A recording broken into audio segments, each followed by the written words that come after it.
সুপ্রিয় প্রশিক্ষণার্থী, ই-লার্নিং কোর্সের পুনর্ব্যবহৃত কাপড় দিয়ে তৈরি বিবিধ পণ্য অংশে আপনাকে স্বাগত জানাই।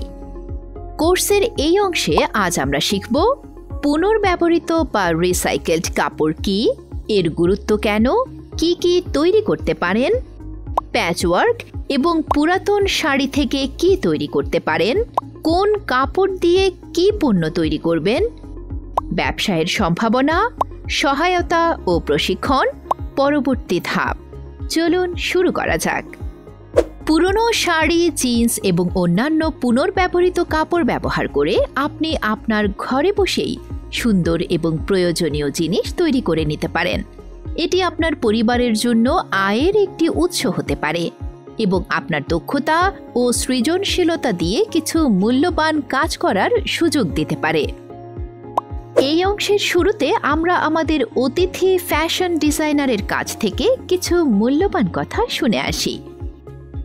আমাদের আজকের অতিথি ফারিহা তাসমিন, ভায়োলা বাই ফারিহা এর প্রতিষ্ঠাতা। প্রতিষ্ঠানটি ঐতিহ্যবাহী নকশাকে আধুনিকায়নের জন্য পরিচিত। তিনি ঐতিহ্যবাহী শৈলীকে আধুনিক সিলুয়েট এবং টেইলারিং কৌশলের সঙ্গে মিশিয়ে নতুন ধারা তৈরি করেছেন। 2011 সালে প্রতিষ্ঠিত ভায়োলা বাই ফারিহা স্থানীয় কারিগরদের অসাধারণ দক্ষতাকে তুলে ধরছে এবং মেড ইন বাংলাদেশ পণ্যের মান স্থানীয় ও বৈশ্বিক পর্যায়ে ছড়িয়ে দিচ্ছে। ফারিহা এবং তার লেবেল ভায়োলা বাই ফারিহা বিভিন্ন টিভি শো, শীর্ষস্থানীয় পত্রিকা ও ম্যাগাজিন, ব্লগ এবং রেডিও শোতে উঠে এসেছে। সম্প্রতি কোক স্টুডিও বাংলার সঙ্গে তাদের সহযোগিতা ব্র্যান্ডটির জন্য একটি উল্লেখযোগ্য পদক্ষেপ। এছাড়া রক অ্যান্ড রান এর রানওয়ে প্রজেক্টে পশু কল্যাণের জন্য তহবিল সংগ্রহে নিলামে অংশগ্রহণ করাও তাদের আরেকটি মাইলফলক। নারীদের তাদের শেকড়কে শক্তিশালী করতে অনুপ্রাণিত করার স্বপ্ন নিয়ে ভায়োলা বাই ফারিহা স্থানীয় কারিগরদের একটি দলের সঙ্গে একটি আইকনিক ফ্যাশন ও লাইফস্টাইল ব্র্যান্ড গড়তে কাজ করে যাচ্ছেন। আসসালামু আলাইকুম, আমি ফারিহা। আমি একজন উদ্যোক্তা এবং ফ্যাশন ডিজাইনার। বর্তমানে কাজ করছি চমৎকার একটি প্রজেক্ট নিয়ে বেশি দেশির সাথে, যেখানে আমরা কিভাবে পুরনো কাপড় থেকে নতুন পণ্য উৎপাদন করতে পারি এবং সেই পণ্যগুলো পরিবেশ সংরক্ষণের ক্ষেত্রে এবং অর্থনৈতিক উন্নয়নের ক্ষেত্রে কিভাবে প্রভাব ফেলতে পারে সেটা নিয়ে কাজ করে যাচ্ছি। আমরা জানি বাংলাদেশ পোশাক শিল্পে বিশ্বে অগ্রগণ্য এবং এই শিল্প থেকে প্রচুর পরিমাণে বর্জ্য কাপড় উৎপন্ন হয়। এই অব্যবহৃত কাপড়গুলো শুধু যে কারখানা থেকে আসে তাই নয়, আমাদের বাসায় কিন্তু প্রচুর পরিমাণে এরকম অব্যবহৃত কাপড় পরে থাকে। আমরা আমাদের সৃজনশীলতাকে ব্যবহার করে এই পুরনো সাধারণ কাপড়গুলো থেকে চমৎকার কিছু নতুন পণ্য উৎপাদন করতে পারি। যেরকম নতুন একটি পোশাক তৈরি করা যায়, প্যাচওয়ার্ক বা বিভিন্ন ধরনের প্রক্রিয়া ব্যবহার করে আমরা নতুন নতুন গজ কাপড় তৈরি করতে পারি। এছাড়া গৃহসজ্জার সামগ্রী হিসেবেও নতুন পণ্য উৎপাদন করা যায়, বিভিন্ন অ্যাক্সেসরিজ যেরকম ব্যাগ, বেল্ট, এছাড়াও গহনা তৈরি করা যেতে পারে। আমি ফ্যাশন নিয়ে কাজ করছি 2011 সাল থেকে এবং মেড ইন বাংলাদেশ এই ট্যাগলাইনকে সামনে রেখে কাজ করে যাচ্ছি। এবং এই অভিজ্ঞতা থেকে আমি বলতে পারি যে সময়ের সাথে সাথে আসলে নতুন চাহিদার সৃষ্টি হয় এবং বর্তমানে যে ক্রেতারা রয়েছেন বা গ্রাহক যারা রয়েছেন তারা কিন্তু শুধু পণ্য ক্রয় করার সময় ডিজাইনের ক্ষেত্রে যে তারা লক্ষ্য রাখছেন তাই নয়, এর পাশাপাশি পরিবেশ বান্ধব পণ্যের প্রতি তাদের আকর্ষণ প্রবল। এবং এই আকর্ষণ শুধু বাংলাদেশের ক্ষেত্রেই যে তা নয়, বহির্বিশ্বেও এর চাহিদা অনেক। এবং আমরা যে রিসাইকেল কাপড় নিয়ে কাজ করছি বা পুনর্ব্যবহৃত কাপড় নিয়ে কাজ করছি, সেই পুনর্ব্যবহৃত কাপড় থেকে তৈরি পণ্যগুলো কিন্তু এই চাহিদা মেটাতে পারে। যে কারণে দেখা যায় যে বাংলাদেশ কিন্তু রপ্তানি খাতে অনেক সুযোগ পেয়ে থাকে এবং তাদের সুযোগ দিন দিন বেড়েই যাচ্ছে। আমি বলবো বাংলাদেশে যারা ছোট এবং মাঝারি উদ্যোক্তা রয়েছেন তাদের জন্য কিন্তু নানা ধরনের সুযোগ সৃষ্টি হচ্ছে এই পুনর্ব্যবহৃত কাপড় থেকে তৈরি পণ্যের দ্বারা। এই সুযোগ সৃষ্টির পাশাপাশি আসলে নতুন নতুন কর্মসংস্থানও সৃষ্টি হচ্ছে। তো আমরা যারা আমাদের দেশের নারী যারা রয়েছেন, মহিলা যারা রয়েছেন, যে চিন্তা করছেন যে কিছু করতে চাচ্ছেন, নিজের পায়ে দাঁড়াতে চাচ্ছেন, আপনারা কিন্তু এই প্রক্রিয়ার মাধ্যমে এই পুনর্ব্যবহৃত কাপড়গুলো দিয়ে নতুন পণ্য তৈরি করে নিজেদের জন্য, নিজের পায়ে দাঁড়ানোর জন্য কিন্তু একটা ব্যবস্থা করে ফেলতে পারেন। আপনাদের শুধু প্রয়োজন নিজের সৃজনশীলতাকে ব্যবহার করে নতুন কিছু গল্প বলা এই পণ্যগুলোর মাধ্যমে, যা কিনা বিশ্ববাজারে চাহিদা মেটাতে সক্ষম। তবে হ্যাঁ, এই রিসাইকেল প্রোডাক্ট বা পুনর্ব্যবহৃত কাপড় থেকে তৈরি পণ্যের প্রতি কিছু ধারণা রয়েছে। যেমন অনেকে ভাবেন যে এগুলো হয়তো টেকসই হয় না, বা ডিজাইনের ক্ষেত্রে মনে করা হয় যে ডিজাইনগুলো যদি আরেকটু উন্নত মানের করা যায় তাহলে হয়তো আরও ভালো হবে, এবং এই ধারণাগুলো আসলে ভাঙা সম্ভব এবং এগুলোতে আসলে ইমপ্রুভমেন্ট আনাও সম্ভব। যার জন্য প্রয়োজন আসলে কারিগরি শিক্ষা এবং প্রযুক্তিগত উন্নয়ন, এছাড়াও জনসচেতনতা আমাদের বাড়াতে হবে।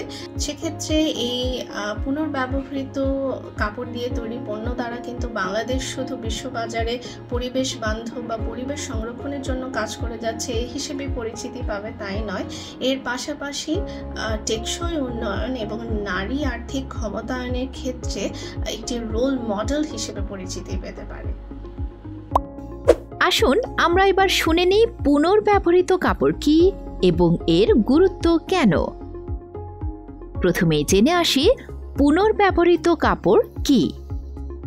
পুনর্ব্যবহৃত কাপড় মানে এমন কাপড় যা আমরা আর ব্যবহার করি না, যেমন পুরনো শাড়ি, বিছানা চাদর, বাচ্চাদের পুরনো কাপড় বা জিন্স, সেগুলোকে নতুনভাবে রূপ দেওয়া। ফেলে দেওয়ার বদলে আমরা এগুলো থেকে নতুন পণ্য তৈরি করতে পারি। এটি শুধুমাত্র পরিবেশের জন্যই ভালো এমনটি নয়, বরং এটি টাকা বাঁচায় এবং বাড়তি আয়েরও সুযোগ করে দেয়। একবার ভাবুন তো, আপনার চারপাশে থাকা জিনিসগুলো নতুন কিছুতে কিভাবে রূপান্তরিত হতে পারে। এবার চলুন জেনে আসি পুনর্ব্যবহৃত কাপড়ের গুরুত্ব কেন। আপনাদের অনেকেই ইতোমধ্যে কিছু না কিছু তৈরি করার ক্ষমতা ও দক্ষতা রাখেন। পুনর্ব্যবহৃত কাপড় ব্যবহার করে আপনি ছোটখাটো ব্যবসা শুরু করতে পারেন, অথবা শুধু আপনার পরিবারের জন্যই প্রয়োজনীয় জিনিস তৈরি করতে পারেন। এই বাড়তি আয় আপনার পরিবারকে সাহায্য করবে এবং পরিবেশকেও সুরক্ষিত রাখতে সহায়তা করবে। প্যাচওয়ার্ক এবং পুরনো শাড়ি। প্যাচওয়ার্ক একটি মজার এবং সৃজনশীল উপায় পুরনো কাপড়কে নতুনভাবে রূপ দেওয়ার। বিভিন্ন কাপড়ের টুকরো একসাথে সেলাই করে আমরা নতুন এবং সুন্দর দৃষ্টিনন্দন ডিজাইন তৈরি করতে পারি। পুরনো শাড়ি উদাহরণস্বরূপ প্যাচওয়ার্ক শাড়িতে রূপান্তরিত হতে পারে, বা এই কাপড় ব্যবহার করে জামা, ব্যাগ বা বালিশের কভার তৈরি করা যায়। এটি পুরনো কাপড়ের সৌন্দর্য সংরক্ষণ করে নতুন কিছু তৈরির দারুণ একটি উপায়। এখন আমরা দেখব প্যাচওয়ার্ক কিভাবে করা হয়। শুরুতে আমরা 12 পিস করে 2 ধরনের ডিজাইনের কাপড় নেব। কাপড়গুলো আমরা 15 সেন্টিমিটার করে স্কোয়ার সাইজ করে কেটে নেব। এই মাপগুলো আমরা স্যাম্পল বানানোর জন্য ঠিক করেছি। আমরা নিজেদের কাজের ক্ষেত্রে প্রয়োজন মতো মাপ এবং ডিজাইন বেছে নিতে পারি। আমরা ভিডিওটি খেয়াল করে দেখলে প্যাচওয়ার্ক কিভাবে করা হয় তার ধারণা পাব।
আমরা জানব প্যাচওয়ার্ক করে আমরা কি কি কাজ করতে পারি।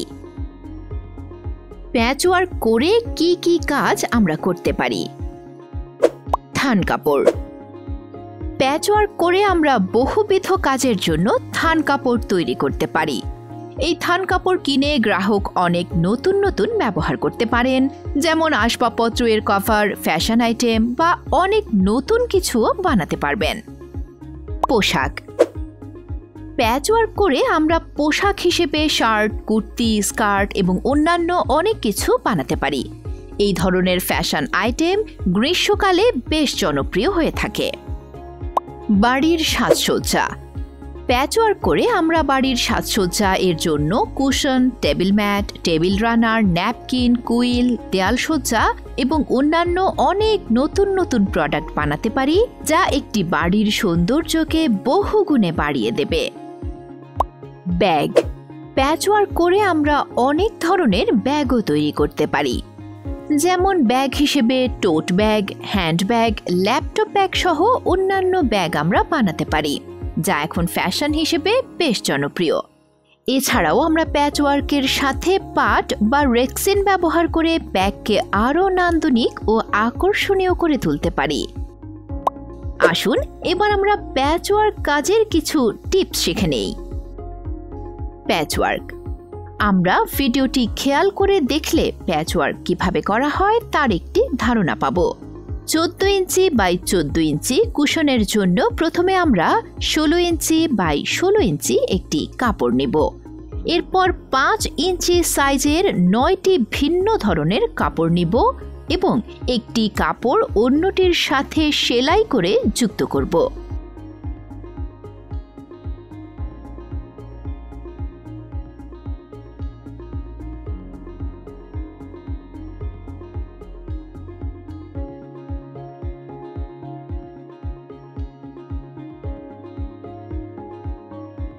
এবার 16 ইঞ্চি বাই 16 ইঞ্চি কাপড়ের ওপর প্যাচওয়ার্ক কাপড়টি রেখে প্রথমে আড়াআড়িভাবে সেলাই করে নেব।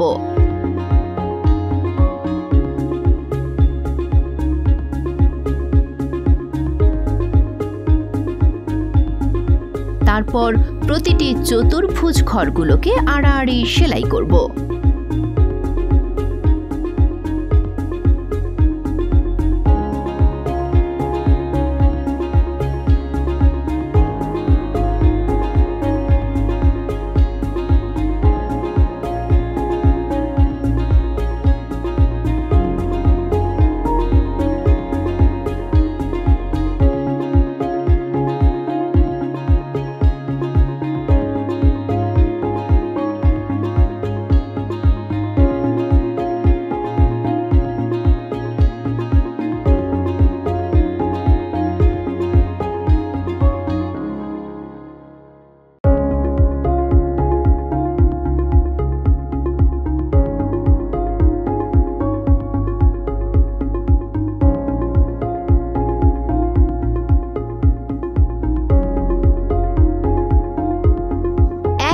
মাপের একটি ভিন্ন ধরনের কাপড় প্যাচওয়ার্ক কাপড়ের চারপাশে যুক্ত করব। এরপরে আমরা কুশন কাভার যেভাবে বানানো হয় সেইভাবে এর ব্যাক সাইড কাভার বানাবো।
এখন চলুন আমরা এবার দেখে নেই পুনর্ব্যবহারযোগ্য কোন কাপড় দিয়ে আপনি কি তৈরি করবেন। বিভিন্ন কাপড় মিলিয়ে আপনি একেবারে নতুন এবং কার্যকরী পণ্য তৈরি করতে পারেন, যা দেখতে যেমন সুন্দর তেমনই টেকসই। প্যাচওয়ার্ক হলো পুনর্ব্যবহৃত উপকরণ দিয়ে সৃজনশীল কাজ করার একটি অন্যতম মজার পদ্ধতি এবং এটি রং ও টেক্সচারের দারুণ সমন্বয় ঘটাতে পারে। এমনকি সবচেয়ে ছোট কাপড়ের টুকরোটিও আপনার সৃষ্টিকে বিশেষ কিছুতে রূপান্তরিত করতে পারে। পুনর্ব্যবহারযোগ্য কাপড়ের ব্যবহার। পুরনো শাড়ি। পুরনো শাড়ি হলো পুনর্ব্যবহারের জন্য সবচেয়ে ভালো উপকরণগুলোর মধ্যে একটি। আপনি পুরনো শাড়িটিকে ছোট ছোট টুকরো করে প্যাচওয়ার্ক শাড়ি, বালিশের কভার, টেবিল ম্যাট বা দেয়ালে ঝোলানোর নকশা তৈরি করতে পারেন। শাড়ির রং এবং ডিজাইনগুলো খুব সুন্দর এবং এগুলো সংরক্ষণ করেও নতুন কিছু তৈরি করা যায়। পুরনো শাড়ি পুনর্ব্যবহার করে furniture cover, floor mat, basket সহ অনেক নতুন নতুন ঘর সাজানোর জিনিস বানানো যায়। বাচ্চাদের পুরনো কাপড়। যদি আপনার কাছে ছোট বাচ্চাদের পুরনো কাপড় থাকে তবে সেগুলো দিয়ে ছোট প্যাচওয়ার্ক কুইল্ট, নরম খেলনা বা গৃহসজ্জার সামগ্রী যেমন বুনটিং বা বালিশের কভার তৈরি করতে পারেন। বাচ্চাদের কাপড় সাধারণত নরম হয়, তাই এগুলো ঘরের জন্য আরামদায়ক জিনিস তৈরির জন্য আদর্শ। পুরনো শার্ট এবং টি শার্ট। এই ভিডিওটি দেখলে আপনারা পুরনো টি শার্ট থেকে কিভাবে সহজে একটি কুশন কভার বানানো যায় তা শিখতে পারবেন।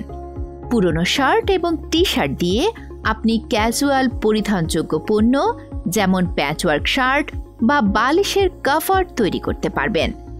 এছাড়াও এগুলো দিয়ে ক্লিনিং র্যাগ তৈরি করতে পারেন বা বিভিন্ন শার্টের টুকরো দিয়ে আপনি একটি কুইল্টও তৈরি করতে পারেন।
পুরনো জিন্স খুবই টেকসই এবং শক্ত, যা ব্যাগ, রাগ, অ্যাপ্রন বা ছোট ছোট স্টোরেজ বক্স, পুরনো ফার্নিচার কভার, বাস্কেট সহ অনেক নতুন নতুন ঘর সাজানোর জিনিস তৈরি করতে খুবই কাজে লাগে। জিন্সের কাপড়ের স্থায়িত্ব ও শক্তির কারণে এটি দীর্ঘস্থায়ী পণ্য তৈরির জন্য আদর্শ। বিছানার চাদর এবং কভার। বিছানার পুরাতন চাদর ও পালিশের কভার দিয়ে পর্দা, টোট ব্যাগ, টেবিল ক্লথ বা পিকনিকের জন্য চাদর তৈরি করতে পারেন। এগুলো ছোট ছোট টুকরো করে বড় প্রজেক্টের জন্য, যেমন কুইল্ট বা বেড স্প্রেড তৈরি করার জন্য ব্যবহার করতে পারেন। সুপ্রিয় প্রশিক্ষণার্থী, এবার চলুন আমরা দেখে নিই পুনর্ব্যবহারযোগ্য কাপড়ের ব্যবসায়ের সম্ভাবনা কতটুকু। যখন আপনি এইরকম সুন্দর জিনিসগুলো তৈরি করবেন, তখন এর পরবর্তী ধাপ হবে এগুলো বিক্রি করা। আপনি স্থানীয় বাজারে, মেলায় অথবা যদি আপনার সুযোগ থাকে অনলাইনেও বিক্রি করতে পারেন। মানুষ সব সময় এমন অনন্য এবং ভিন্নধর্মী হাতে তৈরি জিনিস খুঁজেন যা অন্য কোথাও পাওয়া যায় না। প্রতিদিনের প্রয়োজনীয় পণ্য যেমন পরিধানযোগ্য বা গৃহসজ্জার সামগ্রী তৈরির উপর মনোযোগ দিলে আপনি একটি নির্ভরযোগ্য গ্রাহক তৈরি করতে পারবেন। তবে যদি আপনি এই বিষয়ে নতুন হয়ে থাকেন, চিন্তার কিছু নেই, আমরা আপনাকে সহায়তা করতে এখানে আছি। প্যাচওয়ার্ক শেখা থেকে শুরু করে কোন পণ্য তৈরি করবেন সেটি নিয়ে পরামর্শ দেওয়া পর্যন্ত আমরা আপনাকে প্রশিক্ষণ দেব এবং প্রয়োজনীয় সরঞ্জাম এবং উপকরণও সরবরাহ করব। এই যাত্রায় আপনি একা নন, আমরা সবাই মিলে একসাথে এই পথ চলছি। তাহলে প্রশ্ন, আপনি কিভাবে শুরু করবেন? প্রথমে আপনার ঘরে যা আছে তা দেখুন। পুরনো কাপড়, শাড়ি বা জিন্স ছোটভাবে শুরু করুন এবং তা পরীক্ষা করে দেখুন। আমাদের প্রশিক্ষণ সেশনে যোগ দিন, যাতে আপনি আরও জানতে পারেন কিভাবে পণ্য তৈরি এবং বিক্রি করবেন। আর অন্য নারীদের সাথে যুক্ত হয়ে কাজ করুন যারা এটি করছেন। একসাথে আমরা একটি শক্তিশালী কমিউনিটি তৈরি করতে পারি যারা একে অপরকে নিরবিচ্ছিন্নভাবে সমর্থন করবেন। আপনার চারপাশে থাকা উপকরণগুলো ব্যবহার করে আপনি আপনার পরিবারের জন্য এবং পরিবেশের জন্য একটি পার্থক্য তৈরি করতে পারেন। আপনাদের প্রত্যেকের মধ্যেই এমন কিছু তৈরি করার শক্তি এবং ক্ষমতা আছে যা সুন্দর এবং মূল্যবান। আসুন একসাথে কাজ করি, যাতে আমরা গর্বের সাথে আমাদের পরিবার ও কমিউনিটিকে সৃজনশীলতা ও কঠোর পরিশ্রমের মাধ্যমে সমর্থন করতে পারি। আপনাদের সবাইকে ধন্যবাদ এবং আমরা অধীর আগ্রহে অপেক্ষা করছি আজকের কোর্সটি শেষ করার পর আপনারা কি কি চমৎকার জিনিস তৈরি করবেন তা দেখার জন্য। প্রিয় প্রশিক্ষণার্থী, ধন্যবাদ আমাদের সাথে আজকের কোর্সটি সমাপ্তি করার জন্য। পরবর্তী আমাদের কোর্সে আপনাদের স্বাগতম জানিয়ে আজকে বিদায় নিচ্ছি। শুভকামনা সবার জন্য।